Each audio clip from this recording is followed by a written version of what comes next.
हमारे प्रधानमंत्री मोदी जी का जो विकसित भारत का स्वप्न है उसे साकार करने की दृष्टि से वित्त मंत्री श्रीमती निर्मला सीतारमण जी ने जो यह बजट प्रस्तुत किया है, यह अपने में शानदार बजट है। मैं इस बजट की भूरी भूरी प्रशंसा करता हूं और इस बजट में समाज के सभी वर्गों की चिंता की गई है। यह बजट युवा, गरीब, किसान, नारी और समाज के सभी वर्गों और सेक्टर्स के विकास को बढ़ावा देने वाला है और खासकर मध्यम वर्ग के जो लोग हैं उनके योगदान को भी मान्यता देते हुए यह बजट मैं कहूं अभूतपूर्व तोहफा लेकर आया है, तो यह कहना अतिशयोक्ति नहीं होगी। मैं पुनः एक बार इसके लिए माननीय प्रधानमंत्री जी और निर्मला जी के इस शानदार बजट के लिए मैं हार्दिक बधाई देता हूं। वित्तीय वर्ष 2025-26 के बजट में डिफेंस मिनिस्ट्री को 6,81,000 करोड़ से अधिक का एलोकेशन किया गया है, जो पिछले साल के बजट एलोकेशन से लगभग 9.5% अधिक है। और डिफेंस फोर्सेस का मॉडर्नाइजेशन यह हमारी सरकार की प्राथमिकता रही है और इसके लिए भी 2025-26 में 1,80,000 करोड़ रुपए का कैपिटल एलोकेशन किया गया है, जो हमारी सेनाओं की क्षमता को पहले से कहीं और अधिक बढ़ाएगा। और पिछले वर्ष के तरह ही डिफेंस मॉडर्नाइजेशन बजट का 75% हिस्सा डोमेस्टिक इंडस्ट्री से प्रोक्योरमेंट में खर्च किया जाएगा और भूतपूर्व सैनिकों और उनके परिवारजनों को पेंशन और स्वास्थ्य सेवाओं के लिए इस बजट में पर्याप्त प्राविधान किए गए हैं। पिछले वित्तीय वर्ष की तुलना में बॉर्डर इंफ्रास्ट्रक्चर के लिए 10% की वृद्धि की गई है और कोस्ट गार्ड के लिए भी 43% यानी 43% की यह कैपिटल बजट को बढ़ाया गया है। सब मिलाजुलाकर इस बजट के बारे में मैं कहूं तो यह प्रधानमंत्री जी के विकसित भारत के स्वप्न को पूरा करने वाला यह बजट है। देश के इतिहास का एक बहुत महत्वपूर्ण बजट निर्मला जी ने आज पार्लियामेंट में पेश किया है। ये जो बजट की विशेषता ये है कि हमारी इकोनॉमी को एक्सेलरेट करने वाला ये बजट है। जहां तक इंफ्रास्ट्रक्चर को हर समय वित्त मंत्री प्राथमिकता देते हैं, इस समय भी हमारा बजट बढ़ा है, जिसके कारण इंफ्रा रोड सेक्टर में इसका बहुत बड़ा फायदा होगा। मुझे इस बात की खुशी है कि कृषि विभाग की ओर उन्होंने विशेष रूप से ध्यान दिया है। तिलहन हो, विशेष रूप से तेल बिया हो, इसके उत्पादन कैसे बढ़े और किसान आत्मनिर्भर कैसे बने, इसका भी विचार किया गया है। विशेष रूप से इनकम टैक्स के बारे में एक रिफॉर्म करके नया कानून लाकर इसको और सरलीकरण उसका करना, ये जनता के लिए बहुत बड़ी राहत होगी। और 12 लाख रुपए की उत्पादन के लिए इनकम टैक्स में जो राहत दी गई है वो भी बहुत महत्वपूर्ण है। विशेष रूप से मिडिल क्लास का विचार किया गया है और मध्यम वर्गीय, उसके साथ लोअर मिडिल क्लास और गांव गरीब मजदूर किसान, इसमें रोजगार कैसे निर्माण हो और सस्टेनेबल डेवलपमेंट कैसी हो, इसका विचार करते हुए इस बजट ने पब्लिक प्राइवेट इन्वेस्टमेंट को इनकरेज किया है। मुझे लगता है ये बहुत बड़ा सेक्टर है जिसके कारण नए रोजगार निर्माण होंगे, ग्रोथ बढ़ेगी और निश्चित रूप से देश के विकास में उसका योगदान होगा। किसानों के लिए ये आत्मनिर्भर भारत के निर्माण का बजट है। विकास की ललक, विश्वास की महक और विकसित भारत के निर्माण की तड़फ है। कृषि और किसानों के कल्याण पर सर्वोच्च ध्यान दिया गया है।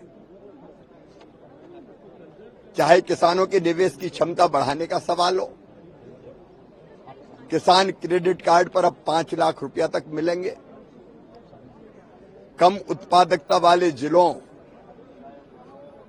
में अच्छे बीज हो, उत्पादकता बढ़ाना हो, कृषि इंफ्रा का निर्माण हो, दलहन मिशन हो, अनेकों सौगातें किसान को दी गई है, कृषि कल्याण को दी गई है। मध्यम वर्ग को भी बहुत बड़ी सौगात मिली है, लेकिन गरीबों, महिलाओं और युवाओं पर भी विशेष ध्यान दिया गया है। मध्यम वर्ग की बात करें, बजट की बात करें तो इनकम टैक्स में भारी छूट दिया गया है, ये मध्यम वर्ग के लिए वरदान है। कोई कल्पना नहीं करता था कि इनकम टैक्स में छूट की सीमा 12 लाख रुपए तक हो जाएगी और इसके लिए बहुत बहुत धन्यवाद वित्त मंत्री जी को और विशेषकर प्रधानमंत्री जी को। तो बजट में खास क्या है? बजट में खास ये है कि बजट में सभी वर्गों की तरफ ध्यान दिया है, मतलब किसी वर्ग को इसमें से छोड़ा नहीं है। और ये बजट अपोजिशन बोलता है बेकार है, लेकिन अपोजिशन का चश्मा ही बेकार है, तो इसीलिए उनको ये बजट बेकार दिखता है। तो बजट से मतलब देश का विकास होगा, देश की इकोनॉमी और भी ऊपर आने का मौका मिलेगा। माननीय नरेंद्र मोदी जी के नेतृत्व में 2025-26 का जो बजट है आदरणीय निर्मला सीतारामन जी ने पेश किया है और इस बजट के माध्यम से सभी वर्गों को सही न्याय देने की भूमिका रखी है।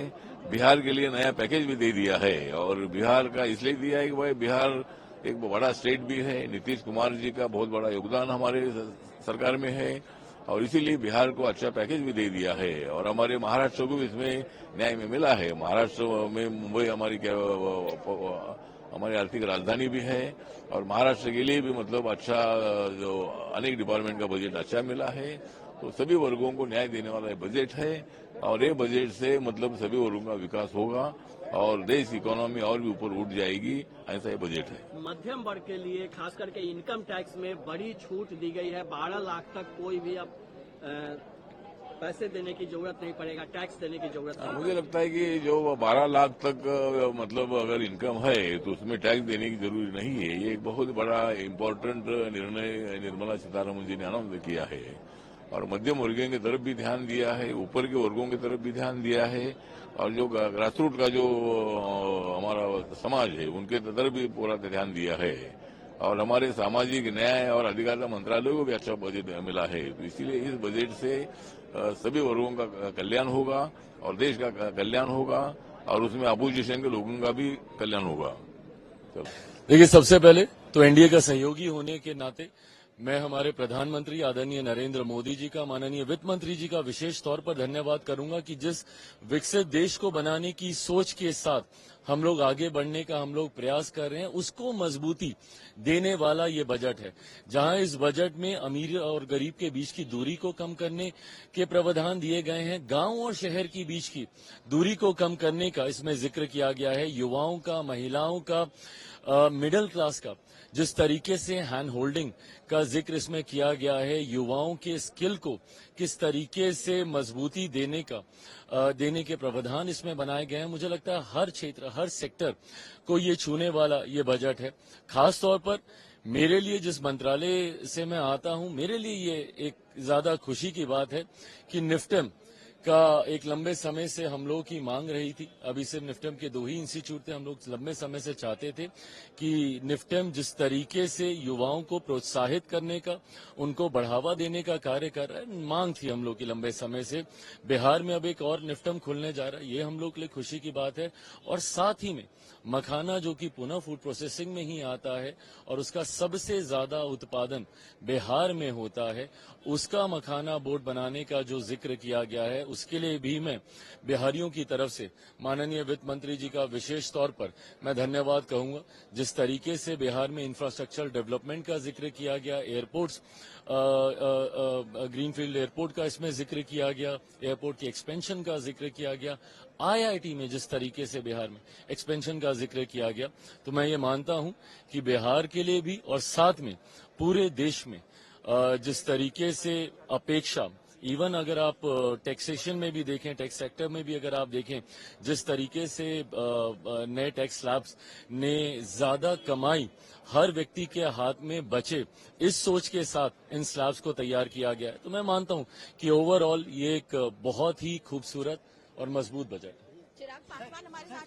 देखिए, बजट जो है ये मिडिल क्लास के लिए बहुत अच्छा है, जिसमें जो रियायतें दी गई हैं टैक्स को लेकर के, इनकम टैक्स को लेकर के, उससे मैं समझता हूं कि आज पूरे देश के अंदर एक खुशी की लहर होगी। और इसके अलावा सभी की, खास करके एमएसएमई के लिए, जो छोटे उद्योग हैं, छोटे लघु उद्योग हैं, उनके लिए बहुत कुछ इसके अंदर दिया गया है कि उनको कैसे इनकरेज किया जाए। नहीं, निश्चय ही जैसा आपने कहा मिडिल क्लास को राहत दी गई है, लेकिन मैं इस अवसर का इस्तेमाल करूंगा एक और पहलू की तरफ इशारा करते हुए। बड़ी संवेदनशीलता के साथ इस बजट की रचना की गई है, बड़ी दूरअंदेशी के साथ, और मोदी जी की दूरअंदेशी और उनकी निर्णय लेने की कैपेसिटी, क्षमता की इसमें झलक है। जो इस बात का अक्सर शायद अभी जिक्र नहीं हो रहा, धीरे धीरे समझ में आएगी, जो न्यूक्लियर एनर्जी मिशन को लेकर के घोषणा है, ये सारे ये विश्व को चौंका देने वाला एक निर्णय रहेगा।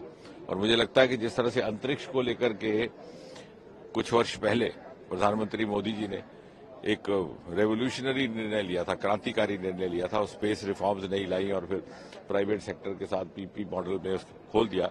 इसी प्रकार आज न्यूक्लियर मिशन की घोषणा हुई है और साथ ही साथ एक टारगेट रखा गया कि सन 2047 तक भारत 200 गीगावाट न्यूक्लियर एनर्जी तैयार करेगा। अर्थात अब वो समय नहीं रहा कि भारत दूसरों से सीख लिया करता था, अब हम टारगेट रखने जा रहे हैं। मैं बजट को लेकर यही कहूंगा दैट दिस इज मैं बधाई दूंगा माननीय फाइनेंस मिनिस्टर को कि प्रधानमंत्री जी के ओवरऑल गाइडेंस में उन्होंने अपना 8वां बजट दिया and it's an excellent budget. और आप बजट की जो प्रोविजंस देखें, आई मीन पिछले दिनों में हल्ला ये लोग कर रहे थे ऑपोजिशन वाले के मिडिल क्लास के लिए कुछ नहीं है। मिडिल क्लास की जो पर्सनल टैक्स एग्जेम्पशन है 7 लाख से 12 लाख ले हो गई और भी बहुत बढ़िया फीचर्स हैं। I would like to compliment the Honorable Prime Minister Shri Narendra Modi and Finance Minister Srimati Nirmala Sitharaman for having presented a very inclusive, balanced, forward-looking and progressive budget which will set the country on the path to faster economic growth and development. She has given a much needed big relief to the middle class. Everybody whose income is up to 12 lakhs or who's a salary earner up to 12 lakhs 75,000 is now exempt from all taxes. Up to 25 lakhs, there's a continuous reduction in income tax, and then beyond that also everybody saves a lakh of rupees.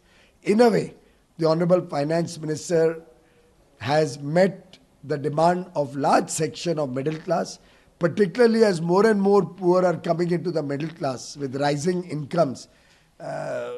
The last report was 25 crore poor have now come into the middle class, have been relieved from multidimensional poverty. I think it's a great relief to all those people.